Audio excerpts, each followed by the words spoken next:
Golden State Media Concepts Technology Podcast covers everything tech. The hottest mobile phones, tablets, games. We review it, rate it, test it. Whether you're Microsoft or Apple, Android or iPhone, we'll give it to you again and again. Black and white. The Golden State Media Concepts Technology Podcast.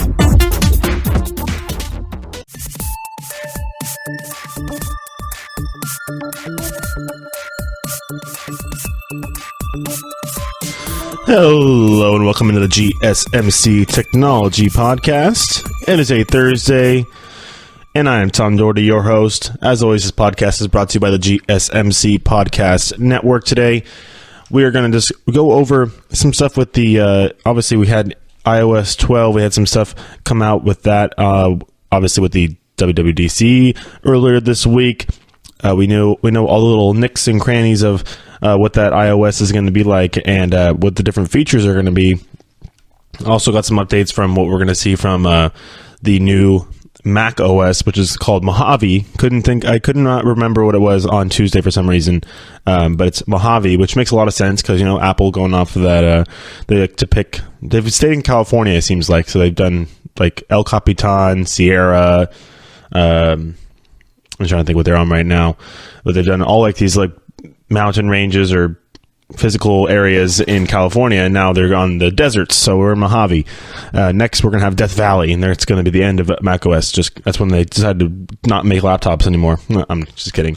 But, I mean, the fact that they're putting they're actually having a feature now where your apps are automatically going to load on your laptop is like it's not a desperation move, but it is definitely a move that makes it look like that they are trying to at least save the laptop's lives for a little bit longer, even though they are also trying to push the fact that the iPads are a very capable and capable alternative. Yeah, pretty much. I mean, it's honestly a good alternative. In my opinion, I think so, because I'm honestly done with laptops. I like having the ability to take my keyboard off. I like to have the touchscreen ability. You could use the pencil, then you could put your keyboard right on there and use it as a word processor, whatever you need to do, send an email, doesn't matter. It's all pretty capable these days. I mean, unless you're a big gamer and you need a gaming laptop, or you need to have a high RAM or high memory card or whatever, then you'd want a laptop. But other than that, I mean, like I said, I went through my last year in college with just an iPad, no problem. So that's what interesting that now we're seeing. So of course, now that iOS 12 is out, we've talked about Android P. That was a couple weeks ago. We have to compare them because that's what everybody wants to do. Which one's better? Who's in the lead now? I mean, obviously Google, we talked about it during their unveiling of everything. We haven't heard anything about privacy yet when it comes to Google. They didn't really go over that. Tim Cook, he did go over that. He reiterated the fact, he doubled down on the fact that Apple has always been leading the way when it comes to user privacy. They anonymize data from users. And like I said, for the AI stuff, that's why I feel like Google and Amazon are I won't call it leaps and bounds, but substantially ahead, likely, in the AI department than then compared to Apple, basically, because Apple doesn't really use individual data points. They use trends, and they use they take big clumps of data and kind of use it. Like I said, it's a blind test, so it's obviously all anonymized and everything. So they use big blocks of data and kind of trends in order to help use it in their algorithms for the AI, versus Google takes every individual data point that you give it. And I mean, that's the one thing we did a whole segment, I think, on the show a couple weeks last week or the week before about how it's a trade-off with Google. You see it if you go read the terms and service, you are getting all this stuff for free. You're getting Google Maps for free, all the search engines, all the different Google tools, Google Drive. You can actually, there's a free service. I mean, now you can pay for more space, but it's not that expensive if you really want it. And you're paying for it basically with your data, with your searches, with your information, your history that they are going to grab from you and then turn it into whether it's advertising, which is the bulk of it. I mean, you see the ads powered by Google. It's all the smart ads. Like, if you go on You go on it's Williams-Sonoma to go buy a pot or pan, they're going to put a Williams-Sonoma ad on the next web page that you're on because it knows it's a cookies thing, and Google's going to do that. So that's kind of the trade-off you see with Google. With Apple, you just got to pay more. I guess with Apple, you just got to pay more. It's a little different because Apple doesn't have all the same kind of services that Google has on the web, like, web services like Google Drive or something like that. I mean, there is iCloud and everything, but that's would require having a Apple product. Google, you can go on you can use Google Drive on your iPad. I mean, that's the thing. So it's kind of Google's a little more spread out. But with their phones, so we're going back to the smartphones here. That's what the operating systems are for. I mean, the Android P and the iOS 12 are going to be for the iPhones and the new the Android phones, Samsung, HTC. It's all going to be across the board. So we're going to see the first iPhone in September with the iOS loader on it. Obviously, when that comes out, for those who aren't going to get a new iPhone, you'll just download the new iOS 12 if you choose to do so. I know plenty of people out there who don't download the new update because it slows down their phone or they have an older phone. And that's a big question for a lot of people. Like, okay, well, if I have an iPhone 6, like I have a 7 Plus, which is 2 years old, 3 years old almost. And I don't know if it's 2 years old. It was 2016. I don't know if is it going to run fine on that phone, like the upgraded iOS. I mean, I know sometimes they will stop, like they'll put a marker, like a line. Okay, this isn't going to work past this phone. Basically, like if you have this phone, don't update it, and or go get an iPhone 10 or something like that. So I'm waiting for the iPhone 10 Plus to come out. Obviously, I like that bigger screen, so I'll be liking that bigger phone when it does come out, and it should be coming out along with the iOS 12. And then, of course, the first phones we're going to see already loaded with Google Android P is going to be around the same time, September or October, for that. So it's pretty interesting. You got two of these giants going right at it. They're going to come out with the same product, basically an iOS for a phone and a new phone, or an operating system for a phone and a new phone around the same time. And I mean, these companies are 9 miles away from each other right there, and down in southern Silicon Valley, South Bay area. Google's in Mountain View, Apple's in Cupertino. I mean, it's right there. So it's interesting how these two guys are going to battle out, and we're going to go throughout this segment and kind of go through what the who has the edge in each different thing. And of course, I mean, I like to think I'm like a tech expert and everything, but I don't have like I wish I could get a little preview. Give me Google, send me some phones, please.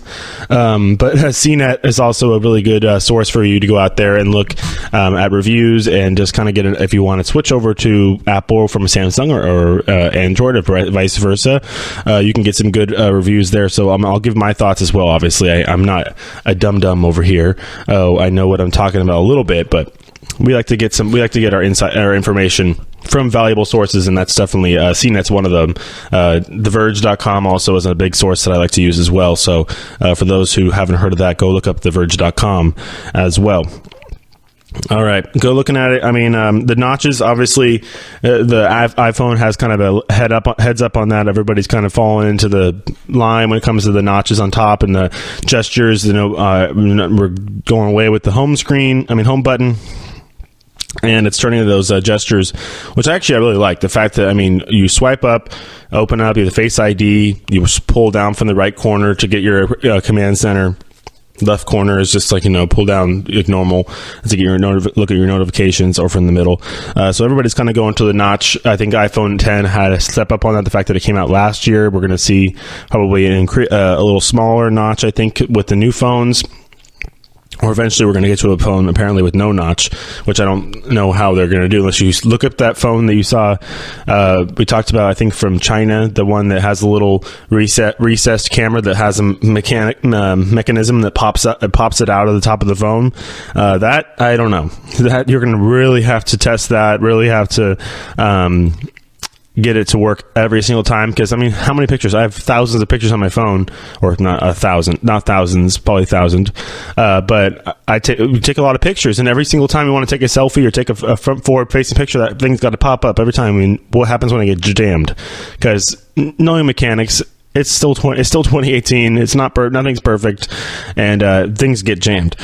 So what's interesting, we're going to see what the notch is. But right now, the iPhone likely has a leg up because they got a little head start with the notches. Obviously, with all the Samsung phones are kind of falling in line. We're seeing it also with HTC as well. So all of it, Android. I mean, they do with the Android P. They also the update of it does support that notch. As we're going to seeing it on all the phones that it'll be sold on. As far as the voice assistant goes, we talked a lot about voice assistants on this show. That's going to be good. I mean, Google, like I've talked about earlier in this segment, with voice assistants, that's AI. That's the algorithm that's getting as much data in there as possible.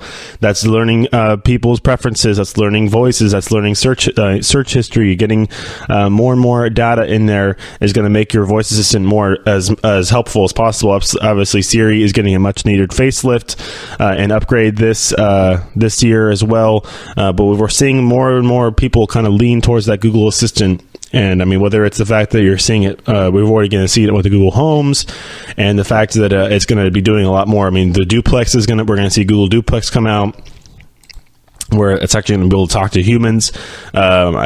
I don't know. Microsoft said they have something like that too, but I mean, the Windows Phone don't really work out for them very well. But yeah, the Google Assistant, I think Android P definitely has the leg up on that compared to Siri. Which means Siri can catch up. Don't worry. I can say she, but she's not far behind. They're definitely upgrading it, and I've reported on. Go listen to the show from Tuesday if you haven't yet. And I talked about for quite a while what the new updates to Siri are going to be. I mean, she's going to be able to work with a lot more apps. You're going to be able to tell her to do certain things. You can tell with the she even before. I mean, I kind of wish that they had this now. Was the order the coffee one? I like that. I get in the car in the morning and hey Siri, order my coffee, and it's ready when I get there. So I mean that's always nice. I like the mobile ordering, but it looks like that with Android P, it looks you can. It's going. I mean, the thing is, iPhone obviously, Siri, they're trying to go more prediction. I think Android P with the Google Assistant is trying to go more keyword based stuff. So you just say short phrases and it'll react to you better. Versus Siri is going to try and you're going to set reminders and stuff, more the sleep things, the do not disturb stuff, the app reminders. So, okay, Siri, set an hour limit on my app, because it has that little service that's going to give you track your usage and everything to try and get use your phone less. I think Android P actually has one of those kind of the same similar thing too, as well. But Siri has the shortcuts, obviously. Now it's getting there. It's trying to get closer to the Android P with the routines. Obviously, with your Alexa as well, you can go in there and program routines into it. So we're kind of all getting to that point where it's going to be all, whether it's voice. I don't know if Siri has the voice recognition yet. Siri's more of with the phones, that's the thing why they're really focusing on the phones, is because obviously when it's just your phone, it's going to be just your voice usually talking to it. When it's the Amazon Alexa on your Echo or Google Home with the Google Assistant or your HomePod or whatever, that can be multiple people talking to it. So we'll get into that voice recognition likely more with the home stuff. But there is definitely a gap, but it's being closed by Siri with their new updates that we've seen announced on Tuesday down at the WWDC. Was that Tuesday or Wednesday or Monday? We saw the WWDC. They announced all these new updates to Siri, which are pretty cool. And you can also, like I said, with the shortcuts with Siri, you can, it's more, like I said, the keywords and stuff like that, as well as Google Assistant has the same thing, kind of find the routine and finding where you're going to be doing, and maybe even predicting. That's the thing. If it starts learning, that's the thing. That's the part with AI. It learns, it goes along. And if it starts learning your routines, like me, I have a pretty similar routine every day, coming here in the mornings to do the shows, and it should, I mean, by at 6:15 in the morning, every morning I should just boop Starbucks. I should just drive there. I shouldn't have to do anything. Just drive to Starbucks and it'll be waiting for me. Just the app will just take care of it by itself. I mean, all I have to do, if I'm not going to go there, just press a button and it won't send the order. But it's pretty interesting. But I'm also seeing reports that there's a possibility that Siri might actually start jumping the gun a little bit. Like the shortcuts might get a little too fast and too annoying, and try and predict a little too quickly and go overboard a little bit. So that's something to watch out for as well. All right, we'll wrap it up this segment really quick and come back and do some more talk on the Android P versus iOS. I'm probably going to take up the next segment as well, and then we're going to go in on the third segment and talk about the Amazon Fire Cube, which is a pretty cool little thing there, and then also another announcement from Amazon regarding a addition to your Amazon Alexa, or your Amazon Echo, I guess, that's going to help you be a little more presentable during the day with your outfits and stuff. So we'll do that in the third segment, and then of course in the fourth segment, as usual, we'll bounce around and find some stuff to comment on, as there's always news in the technology world, and we'll do that throughout the show. So stay tuned. We'll be right back with more talk on the Android P and iOS.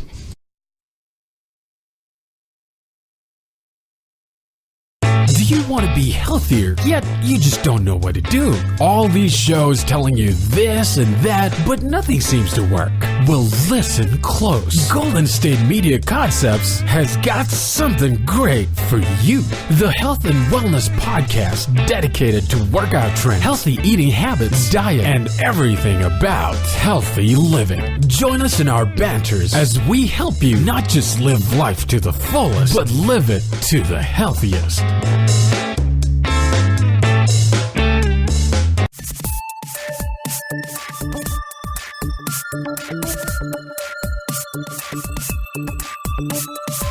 Ooh, welcome back to GSMC Technology Podcast today on a Thursday, as we did talk about Android P and iOS 12 in that first segment. We're going to do a little bit more, as there's some stuff there's always so many comparisons. There's so many features to this stuff. You can just compare and contrast everything, because they have the same stuff. It's an operating system for a cell phone. So, there's not going to be a major blaring feature that isn't going to be had on both services. So, we always like to compare and contrast here on this GSMC Technology Podcast to give you we're not biased here. Like, listen to the beginning, listen to the sounder at the beginning. Whether you're Apple or Android, we'll give it to you straight up. So, we like to.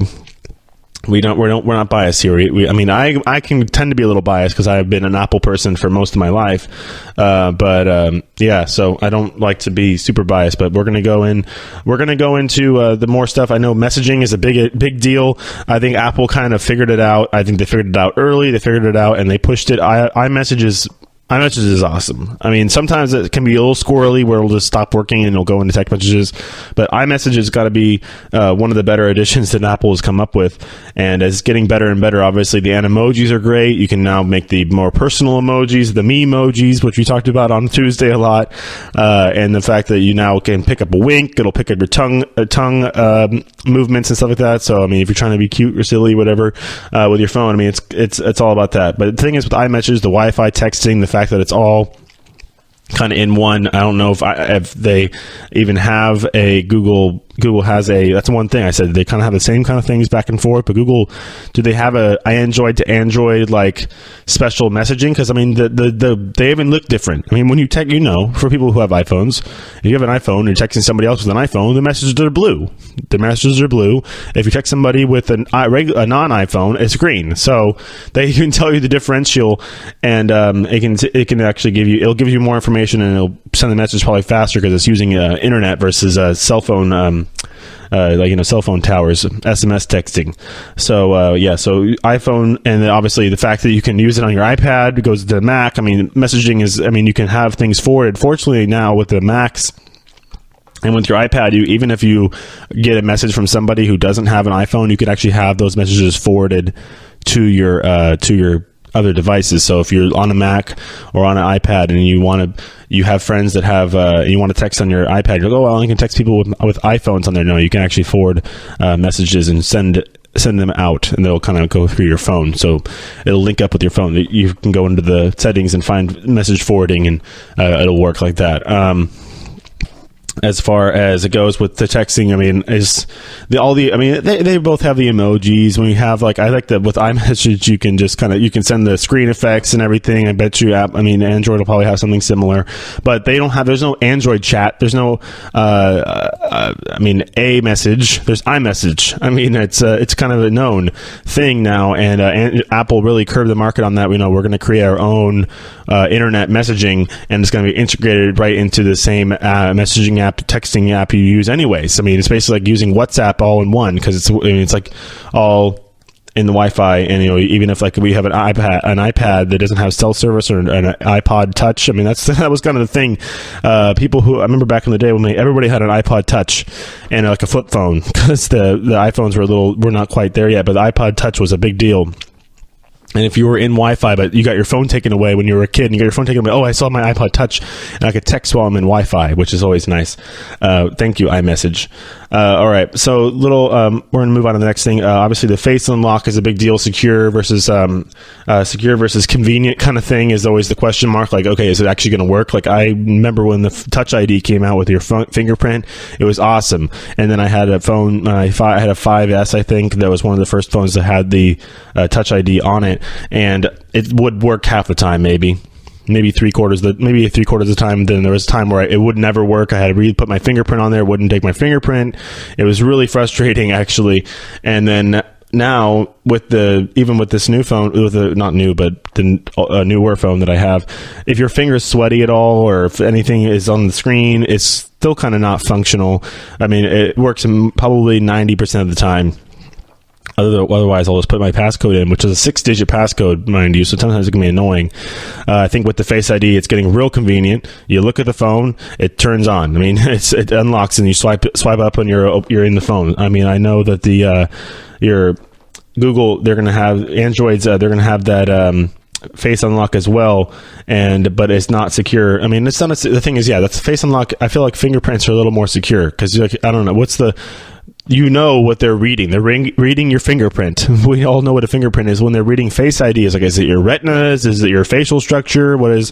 Because I mean, I've seen people open their phones up with like full makeup on, or a hat, or whole head. Like, you can make a silly face and it'll still open. Like, what are they really reading? It must. I don't know if it's super secure. I know it says. It says actually that with the Apple, it's with the iPhone X is the first phone to use a 3D front-facing camera. So when it takes that scan of your face, it actually gets a more 3D effect of it. As far as it goes with the unlocking, Samsung, obviously you can still use the with Samsung's Galaxy S9, it is kind of considered more secure, quote unquote secure. I mean, what do we think? If somebody really wanted to break in your phone, they probably could figure out how to do it. But it looks like the Microsoft, they're trying to do more iris scanning stuff. We've seen that on the Microsoft's Lumia 950. But whether it's this, we're going to get a better version of that on these Samsung phones remains to be seen. I know Apple, it's more of a 3D scanning of your camera, and I know we're even seeing they want to try and do a second scan of your face as well, which I think, I mean, the more the merrier. I think when it comes to these phones, I mean, you trust Apple with whatever kind of data it's going to create to save your facial features, but it is saying that it's a little more secure with your fingerprint, but you can definitely. We'll get there when it comes to the securing your content with your face and having Face ID. As far as the AR and playing the same AR app with friends, I mean, when it comes to multiplayer features and stuff like that. So if you're playing Fortnite on your phone or something like that, they'll give the advantage to Android P on this one. I think that it might be a little bit more with the processors in the phones with Samsung or whatever it may be. But when it comes to multiplayer features, Google is going to have that. It's going to have the ability to play together no matter which OS you have. When it's the iPhones, the new iPhones, you're going to be able to play that kind of multiplayer feature with same people that also have iPhones. But Google is going even further, and regardless of the carrier or whatever you have, you can use it no matter what operating system. It's called Cloud Anchors, as it's called. It's not tied to Android P, but it will benefit the phones that have that that operating system on there. And then as far as maps, obviously, I think Apple lost this race a long time ago. This isn't even a competition. I have an iPhone. I've had an iPhone for a while, and I've never used Apple Maps. I don't think, maybe twice on accident. You can download Google Maps on iPhones on everything, and it's just better. I mean, Apple Maps is much better. Obviously, the fact that it's loaded on all those Android phones is really nice. But I mean, if you have an iPhone, you could take about 30 seconds, download it off the App Store, and you could have Google Maps as well. It's a lot better. Gotta love Google Maps. I mean, it's real-time traffic. I mean, it's got all sorts of things, satellite imaging. What was it? More traffic. It's got more traffic things. I mean, I don't even know. I've tried to figure out how they are so accurate with the colors on the road to get the traffic all figured out. Like sometimes they'll say it's really trafficy, but it's not that bad. But when they say it's bad, it sometimes will get like exactly how it is. Like it's never like they'll never miss it. Like I don't think I've ever been in traffic and it said it's not trafficy. Usually it's the other way around. But no, I think it goes whether they all. It goes, I know Waze uses kind of like, they use the users, and it's all based off of like the phone, people who are on Waze and how fast their phones are moving. They can gauge the speed of traffic, and combined with like, traffic reports and everything that's live. Google, I could imagine does the same thing. It can go off of users that have Google Maps and use the gyrometers in people's phones to gauge their speed, and it'll set the traffic speed and wherever you are. I mean, it's crazy how accurate they are. I mean traffic, sometimes traffic lights, like I've been to places where it's like, oh, you're gonna get here at 7:01, and I'm like, no, I'm gonna get there at 6:59. It's like, nope, you're sitting 2 minutes at this traffic light, aren't you? And it's like, dang, Google, you were right. Well, that's the fun thing. Then we did talk about the whole managing your time on your phone. They both these phones will have services. Both these OSs will have services in order to keep you off your phone, or at least let you know that you've been on your phone for a long time. It's a little bit too early to tell. We haven't really seen what the quality of it for either is, but I know Apple will have that whole app that's going to be giving you alerts, and it's like, okay, 1 hour for Instagram, or you've been on Instagram for 4 hours today, or something like that combined. It'll even give you a breakdown with a bar chart on how often you use your phone and what you use your phone for at certain times of the day. So that's pretty interesting as well. With more of the Android, the individual features, we talked about the Do Not Disturb while sleeping on the Apple iOS 12. Obviously, like we said, the screen time things, it gives you that updates on how often you use your phone. That thing is really cool. Kind of call you on the carpet a little bit there for you guys who are having, like me, and have your phone literally like sewed to your arm seemingly, and then like the usage limits for kids. I think it's gonna be huge. It might start some family feuds, but for parents out there, you can also set your kid's phone to basically for any app to shut down after a certain amount of time. Like it will lock them out. Like it will, nope, you're done with Netflix, done with Apple, done with Angry Birds, done with the Fortnite, done with Clash of Clans, if anybody actually plays that anymore. And then Android P will have a service that will slowly fade your phone into more of a grayscale as it gets later in the day, and gets you closer to bedtime. I know Apple actually has that bedtime feature on the clock app that they have had. It's kind of an alarm telling you when to go to bed, and then also same kind of thing with app limits, and the with the Android P, they'll actually turn gray as you get closer to that time limit where you want to be done with your phone, basically, or done with that specific app at least. And then I think this section one's pretty cool. This last one from Android, if you turn your phone, if you set your phone down upside down, face down, it'll actually trigger a Do Not Disturb mode. So I think Apple needs to get to that, because they all have the proximity sensors on them, so they can tell when the phone's placed face down. So when you place your phone face down for Android P, they will trigger a Do Not Disturb mode if you'd like, which I would totally use. Instead of having to toggle it back and forth every time, you just boop, turn, it's Do Not Disturb. All right, but the question is, who is the victor? Obviously, I think is that question still will be decided in September when we actually get the mass. I mean, obviously, these things are all beta right now, being used by beta testers, so you can get kind of these reports and everything. But when they are mass produced and mass released to the masses, we will really get a good gauge on individual reviews, how people are feeling from point to point. I mean, this is like we can't just go off one person's review or even me, but it's going to be interesting to get one of these things in our hand, or hopefully a couple of these things in our hands, in order to do a full-scale review functionality test as well, coming in September and October. All right, that'll wrap it up for the second segment of the day today. We're going to come back and do some talk on the Amazon Fire Cube, and what we're going to see from Amazon, also Amazon's getting a little stylish, so or they're going to help you get more stylish at least, and we'll talk about that when we get back, so stay tuned.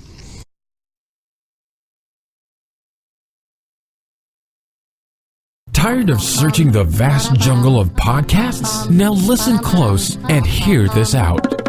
There's a podcast network that covers just about everything that you've been searching. Hey! The Golden State Media Concepts Podcast Network is here. Nothing less than a podcast bliss with endless hours of podcast coverage.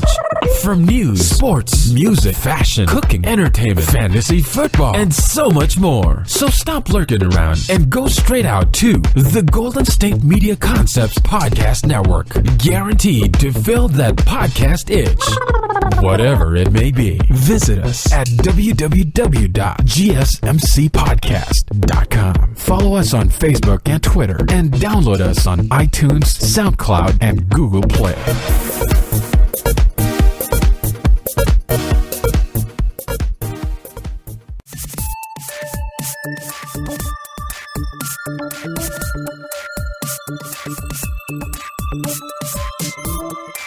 All right, welcome back. GSMC Technology Podcast, segment number 3 on a Thursday, as we're going to go into Amazon's newest edition of the Fire line. They've had the Fire Stick. We had the Fire Stick. I mean, this is like now it's coming into the Fire Cube, so it's not like you're finding a USB port in the back of your TV. You're going to have, it honestly looks like a mini subwoofer that you would have on the side of your TV. Looks like a teeny little thing like that, but it's running at $120, the Fire TV Cube, and it's being deemed as a universal remote, as a streaming box, and obviously as the Echo device that you can talk to, like you would with Alexa. So it's got, looks like it has some buttons on top of it, as well as it has the volume button or record, and looks like a mute button as well. So on the top, so it looks like the pre-orders also will begin now as well. If you order today or tomorrow, you can get it for $89.99 if you are a Prime member, and it's only available to U.S. customers at this point right now. So that was a big deal. It's coming off of the beta, and it's going to be thrown out there for everybody to use. It's going to be pairing the Alexa service with a 4K streaming device that is kind of like, it's basically putting Alexa in your Fire Stick, and it's going to be all in one kind of thing, so you can basically tell Alexa. It's the remote. So the thing is to say, hey Alexa, play this on there, instead of having to talk into a remote or something like that, and having to find it in order to talk to Alexa. You just talk to her through this Cube device here that is going to be available. It is available now, so you guys can get it for cheap. Actually, you guys can get it for $30 off if you go and buy it now. Obviously, all four sides of this, well, not obviously, but not all four sides. Obviously, the size of it, I was looking at a picture. It was kind of zoomed in. I was thinking a mini subwoofer. It's more like a mini subwoofer. It's kind of sitting next to the TV. It's almost it's bigger than the Apple Apple TV, but it's still it's like the size of like a little jewelry box or something. But yeah, it just sits right next to your TV and looks pretty ominous. It's nice and compact as well. So it will have, like I said, the speakers on all four sides of the cube. It will communicate and control everything on your TV setup. And whether it's cable boxes, sound bars, you can connect it to pretty much anything. And also the Fire TV will control the television itself through an HDMI cord. So Yeah, so it's an HDMI CEC cord, so it automatically power on the screen as well. So that's pretty cool. So if you get a TV that you can tell Alexa, hey, Alexa, turn the TV on and play Shameless, or Alexa, go to Netflix, or whatever you want. So it'll actually do that for you. So even with the TV's off, you can say, Alexa, put on, like I said, put on The Office. It'll turn the TV on, go to Netflix, and put The Office on for you. Like it's all in one. And that's honestly, I want one of these things. That's pretty cool, because it's just like, I think my TV, the remote isn't working or whatever. It just got to do 3 different things in order just to get the TV on. This way, you just use your voice, and no button pushing, no finding the remote in the cushions of your couch. None of that, as it's all hands-free these days with these Fire Cube, which actually is really cool. You can even get a separate extender that'll run to the cabinet. So if you do need a more multi-directional signal, you can also do that as well. They'll have that for you, so to get as well. So with the, it's not quite home theater. It's more just directory availability. I think that it's. I know that the Fire Stick was cool. They give you a remote, but it was a teeny little remote. It's kind of like one of those Roku remotes or the Apple TV remotes, like the size of your finger almost is the length. It was the small remotes compared to like a run of the mill TV remote, which are actually kind of bulkier with a bunch of buttons on it, but. They try to slim it down. They go, oh wait, people are actually losing these things and they can't find them, and they can't use our products. Why don't we actually just make it voice controlled through the actual set top thing that sits on top? It sits next to your TV. You don't need to hold anything in your hand. You could just, Alexa, rewind 5 minutes. Alexa, fast forward 2 minutes. That's all. It's all pretty much easy. Now it's also the same with the Amazon. Obviously, will be wanting you to use its service as well. So Fire on Prime and Amazon Prime TV and everything will be available to do that. Also, it looks like that it's also going to be able to control. It's going to be able to connect to set-top boxes for Comcast, DirecTV, Dish. So it'll actually, whatever you plug that iPhone HDMI into, you can and then run it to your TV. Obviously, it'll be able to control that. So actually, that's really cool. The fact that it can actually go out and control even your cable that you have now, or whether you have satellite or a digital cable for your regular TV service. But yeah, so. You could say, Alexa, tune to ESPN, Alexa, tune to CNN, or something like that. You can, and it'll do it for you, which is really nice. So there's no, obviously, it's also, it doesn't have an Ethernet jack, unfortunately, but it does have an adapter that you can plug in if you have weaker Wi-Fi, and especially if you're using it in a room where if the Wi-Fi is somewhere else, has to go through a couple walls. You're going to want to you can connect a Ethernet adapter to, if you want to just run it straight to the internet, which actually I think is probably the best idea, since it's already sitting back there with a bunch of probably some wires behind your TV anyways, and there's likely a Ethernet cable port back there wherever your TV is, so you can do that and have super fast streaming and everything you need. So obviously with the IR tricks are pretty cool, but if you, it's kind of a combination. This is really, if you take it all away, it's kind of a combination of the Echo and the Echo Dot. Hopefully the speakers are better for when whether it's going to have speakers to play music and everything like you would with or it's going to play through your TV or your stereo system. But the Echo Dot, it's interesting. It's fun because it's smaller and you can sit in a bedroom, and it's kind of like a satellite thing. I prefer if it had better speakers because you could actually listen to music somewhere else. But maybe I think the newer ones do, but it is a combination of that Echo Dot and the Fire TV stick that we've had before and it's been around for quite a while. We'll see see how long it takes people to jailbreak this thing. Not that I condone jailbreaking whatsoever, but it's obviously people are, you got to jailbreak your iFire stick. You can watch anything you want. Until it stops working, and then you don't have a Fire Stick anymore. But with this device, obviously. It looks like all 8 of the mics on this cube are linear and are meant to pick up people in front of the device. Whether it was we have a report. The Sandeep Gupta, who's the VP of Smart TV for Amazon, did say that the mic was designed to recognize the Alexa, even if it's coming from the TV or whether it has a TV next to it or a soundbar. So it's kind of like, it's really going to suck out the word. I mean, it's going to look for that word, even if there's other noise and white noise around it from a TV or a soundbar playing music. It'll hear you say Alexa. It's really going to be searching for that. It's designed to do that, to recognize that Alexa word and then start listening, whether it turns down everything else before or whatever what have you. But that's something that's pretty cool there as well. So it looks like that we're getting into that. Obviously, it will support the best and brightest of the displays with HDR10 and Dolby Atmos, which is pretty cool. Doesn't have that Dolby Vision to playback, but the Dolby Atmos is good. Apple TV 4K does do that, actually. So if you, in comparison to this, it doesn't have obviously the Alexa where it's going to talk back to you. You can talk to Siri into the remote, I think. You can. You can talk to Siri in the remote, but it does have that Dolby Vision playback. It has Dolby Atmos, HDR10. They're the only set-top box that actually has all of those. Especially when it moves to that next version when we get that TV OS, which is going to be coming out this year. Google and Amazon have not worked that out yet, so they still have the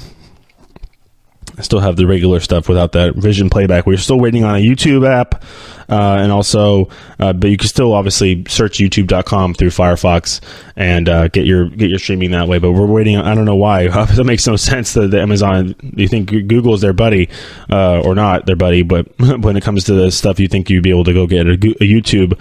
Oh, I don't know. Maybe they use They say no to YouTube because it's all about the music now. But you want to use Amazon Music, which is also there. They have a service as well.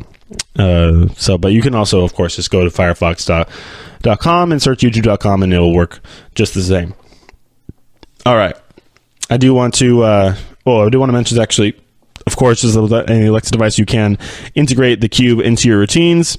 So it'll turn off your TV like a sleep timer or something like that. So if you have a parent like me who likes to just fall asleep on the couch with the TV on every night, I could say, Alexa, good night, and it'll turn the TV off in X amount of minutes for him. It'll power off the entire TV rig along with your lights and any Alexa-compatible devices as well. So that's pretty cool. I do want to go over this. I did get to see this report really quick because we're talking about Amazon and everything. But Alexa and Amazon are going to start helping you with your daily fashion. And it's a service that it's called Amazon Echo Look, and will be a camera that you can now hook up to your Echo, whether it's your Echo Tower or your dot, whatever you have, or the Cube. But it's a camera that you stand in front of it. It'll give you fashion advice. Say, oh, that doesn't go with that. It'll kind of go off of the color schemes. I'm assuming it's gonna, or they're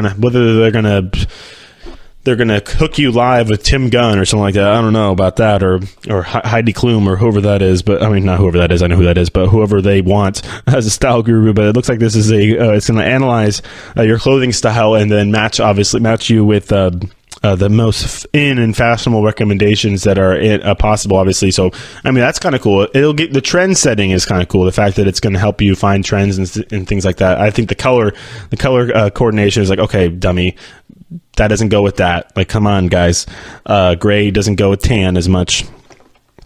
But it looks like that it's going to be a $200 device. It was only available through invites before, but now if you want to buy it, it will just add it to your cart on Amazon.com, and it'll be shipped to you. Has full support for Alexa, as it's now called the Style Assistant Camera. And like I said, which is actually pretty cool because it comes with its own app, and will try and pair your look and kind of like, obviously this is I think it's a retail tool. I think the retail companies or the designers got to love it because it's going to push people to buy more clothes, obviously, which I think is going to be pretty cool. But it obviously is going to take into account the fit, styling, current trends, color, everything, and it'll take a few minutes and then come back with results and explain different things and give you other options as well with models and different stuff you can buy. So pairing ideas based on your look and things like that. So It's an addition for I mean, it's going to work for everybody. I feel like we're becoming very fashion forward these days, even across the spectrum. I mean, I think it's one of the bigger things. I mean, we used to be on these runway shows where we're watching what the stars are wearing to the award ceremonies. Now it's every day before every NBA finals game or a NHL playoffs or a baseball game, doesn't matter. We're watching these players walk in and seeing what they're wearing. I don't know if we have some sports fans out there, but LeBron James wearing his short suit. I mean, he's got a full suit jacket on with the tie and everything. He's got shorts on because that's the in thing now. That's kind of what that's a fashion statement, is wearing those short suit pants and going rolling like that. So maybe we'll see what happens if LeBron gets in front of that Amazon Echo Look device. All right. Oh, also I did want to quickly mention before. Oh, actually no, we're going to go to break. I'll come back with it. We'll talk about it when we come back. Some more stuff from Amazon, and actually a pretty cool service that they're starting to offer now, and we'll do that right after the break. So stay tuned.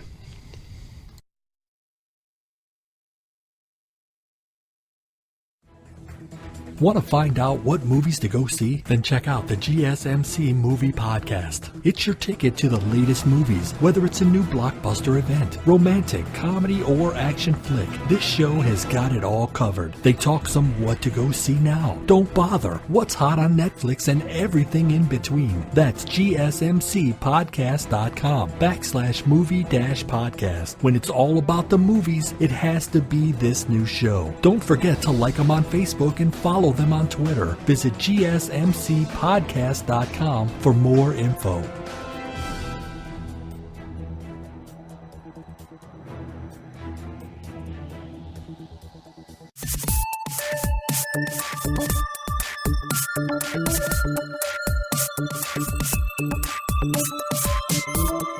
All right, welcome back to GSMC Technology Podcast. We are rolling today on a Thursday, the last show of the week before we come back, of course, on Tuesday to bring you some more technology news. I know we're going to probably see more and more stuff come out, reviews and such from the WWDC that happened on, was that Monday, I believe, or Tuesday in San Jose, Apple's big developer conference. But now, I do want to mention one thing. I was going to try and squeeze it into the last segment, but we were filling time here. Like I said, we're rolling along in this show. But with more Amazon stuff, we're going to have from more services from there. They're going to actually start doing home services. So whether it's a broken, you're going to have broken phone screens, iPads. You need to have probably. I mean, sure they're going to do service on their Alexa and everything. But whether it's something that we're going to see people use a lot, or kind of something that kind of goes by the wayside. But I think what people are going to like is, we're seeing these Amazon, it's the Amazon Instant or Amazon Now or whatever it's called, where they're actually going to deliver stuff for you in the day. With this lightning fast, it's going to be really fast like any screen repair, stuff like that. So now you can get your phone fixed for even as little as $67. You can get a new screen, and they'll do it for you.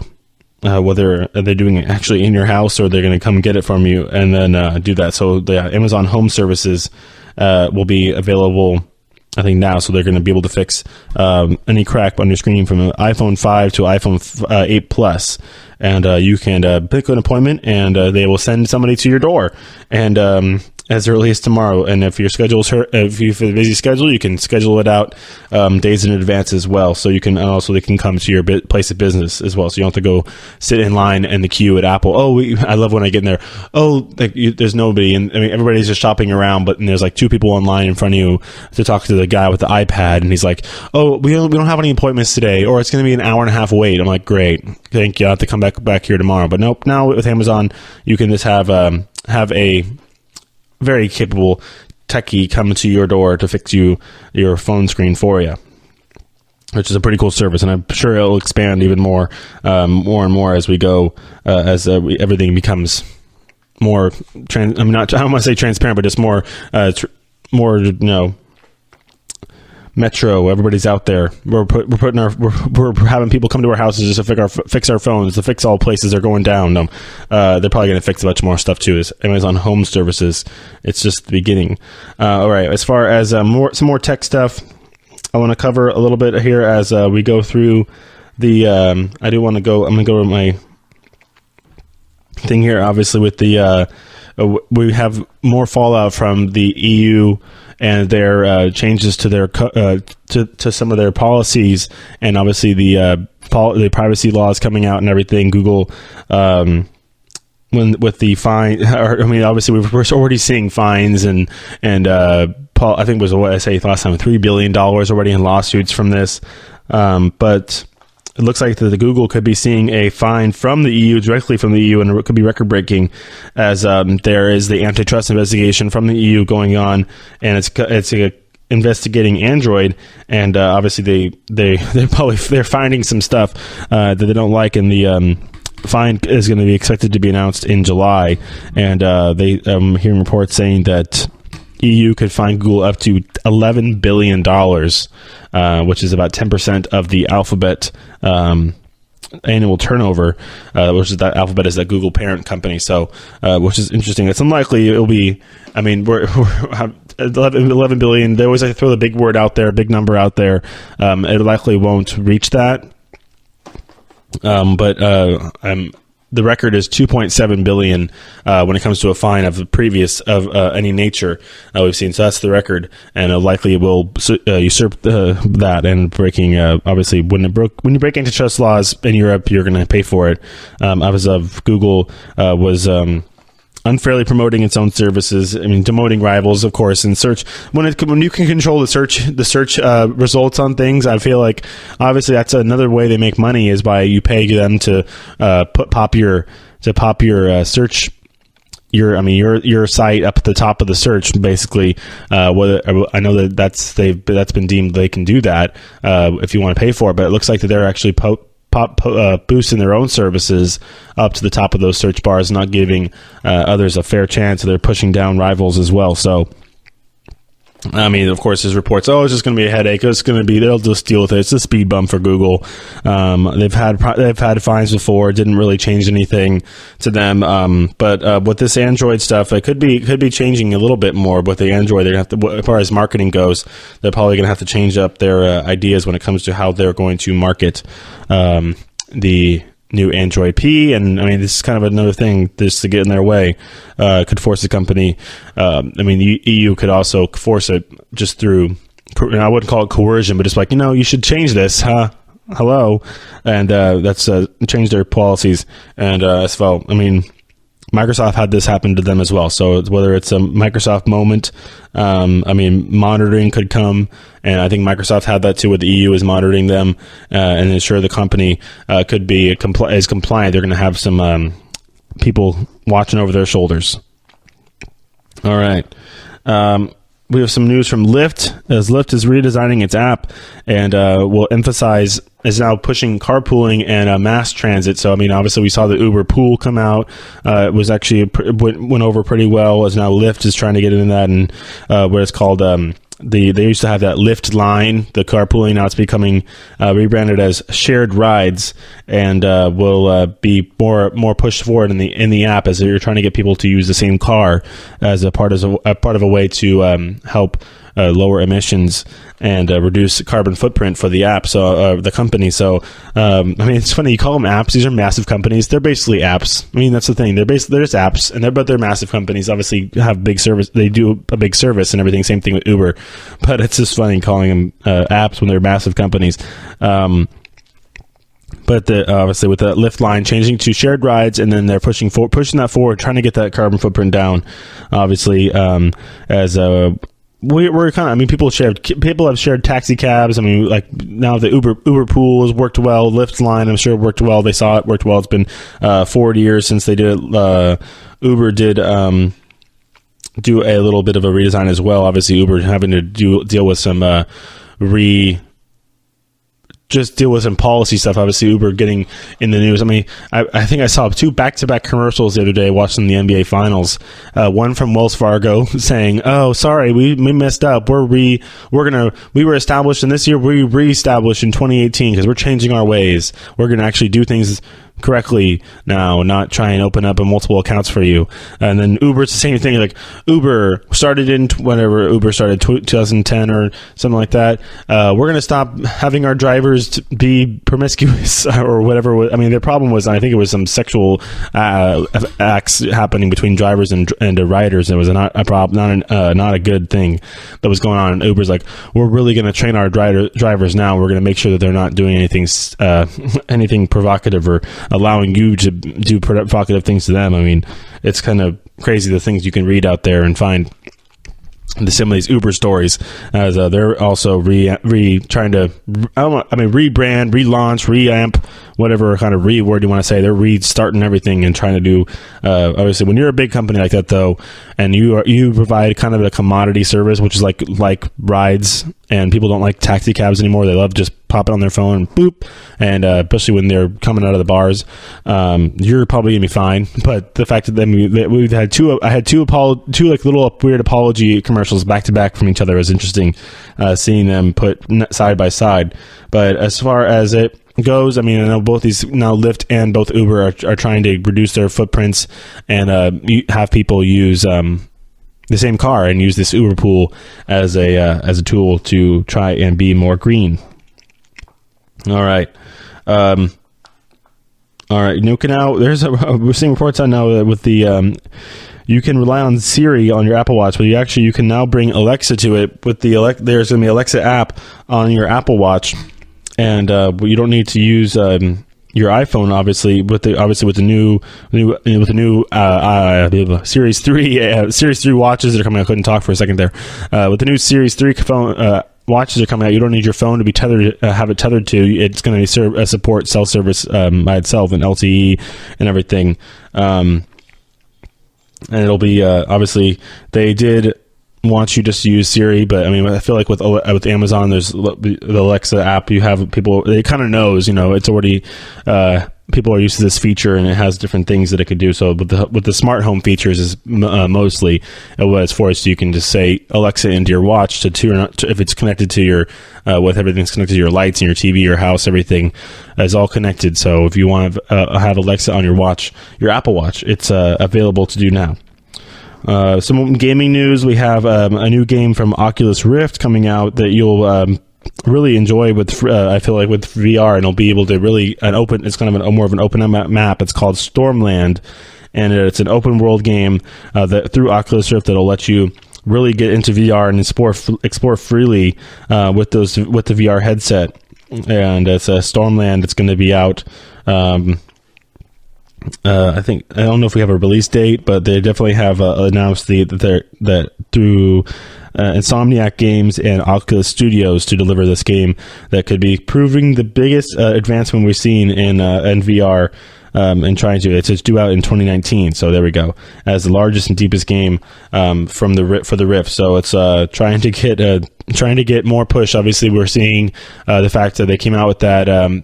The lower level, the lower price level, and just more compatible the Oculus Go headset or VR the Oculus Go VR headset that came out and got really good reviews as a high functioning but lower price pointed app headset that doesn't need to be connected to a computer of any sort and it's not a phone as the screen.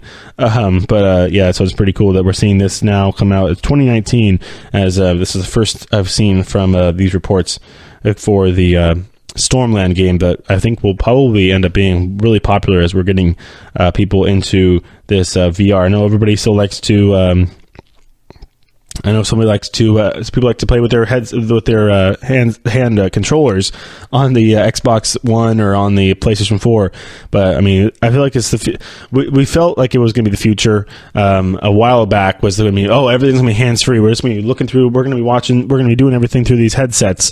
It's taking a little bit longer to transition. I think where the conservatism of wanting to sit down and actually play our video games like we have our whole lives is we're hanging on to that. And I think it will hang on for quite a while because of the the perfectibility of it, where you're all with your friends, you're playing online, you get your headset on, you want to actually have your eyes open where you can actually turn around and see your surroundings of your room, and whether versus being with the headset.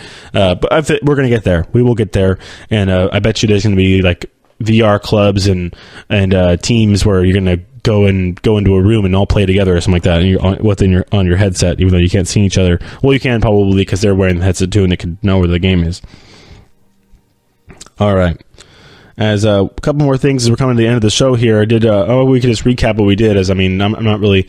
Those were my big reports of the day. I kind of starred as I wanted to go over. Like I said, Lyft is changing up their stuff. We're trying to get more people to use these ride sharing. Whether it's, like I said, the shared rides from Lyft. I mean, it's probably gonna be more. I think it's more worthwhile because usually those rides are cheaper, anyways, and more less carbon emissions of course, as there are less rides, as well. We went over a bunch of stuff with the Android P and the iOS 12, of course, now that both have been kind of unveiled, at least when it comes to the initial services that they want to tell. I feel like Apple and Google are going to definitely hold on to the big deal, the big announcements until the massive events that we're going to have in Macworld convention and everything down in September.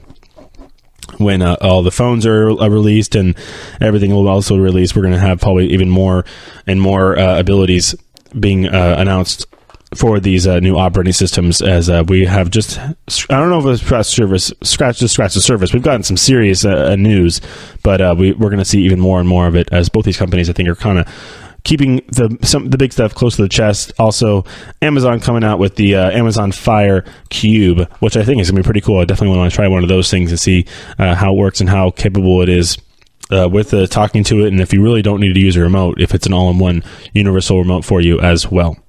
All right, that'll wrap it up for today, as we are all done for the week, as we're going to come back on Tuesday. Everybody enjoy their weekend. So on Tuesday, we'll talk to you then. Bye.